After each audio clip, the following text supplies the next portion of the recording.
नववर्ष स्वागताला अवघे 4 दिवस शिल्लक असताना सर्वत्र पार्ट्या आणि नववर्ष स्वागत कार्यक्रमांची जय्यत तयारी सुरू झाली आहे। असं असलं तरी काही पार्ट्यांमध्ये अंमली पदार्थ तस्करांचाही सुळसुळाट असतो, त्यामुळे या पार्ट्यांवर आता पोलिसांची करडी नजर असणार आहे।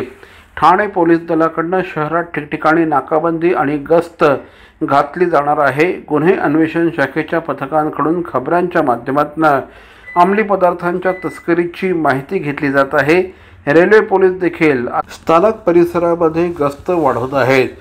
कुठल्याही प्रकारची दुर्घटना होऊ नये या दृष्टिकोनातून घोडबंदरसह विविध ठिकाणी ढाबे, हॉटेल, रिसॉर्ट आणि शेतघरांमध्ये 31 डिसेंबर आणि नववर्ष स्वागताच्या दिवशी मोठ्या पार्ट्यांचं आयोजन केलं जातं। या पार्ट्यांसाठी मुंबई उपनगर आणि ठाणे जिल्ह्यातून तरुण येतात। या पार्ट्यांमध्ये अंमली पदार्थ तस्करी करणारे प्रवेश करतात।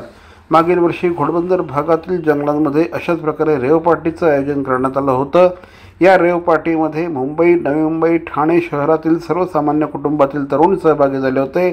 ठाणे पोलिसांच्या गुन्हे अन्वेषण शाखेने केलेल्या कारवाईमध्ये 90हून अधिक जणांना ताब्यात घेण्यात आलं होतं। यातील अनेकांनी अंमली पदार्थ सेवन केल्याचं आढळून आलं होतं।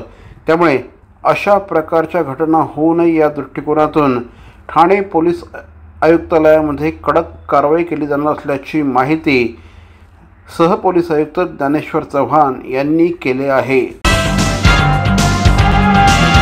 ठाणे शहरातील भवानी ज्वेलर्सची प्रति ग्रॅम केवळ 250 रुपयांची घडणावळ सोने, चांदी, हिरे आणि प्लॅटिनमच्या आधुनिक आणि पारंपरिक दागिन्यांचं विश्वासार्ह दालन Bhavani jewellers, ice factory, Talao Pali, station road, Thane आणि कल्याण लाल चौक येथेही भवानी ज्वेलर्स।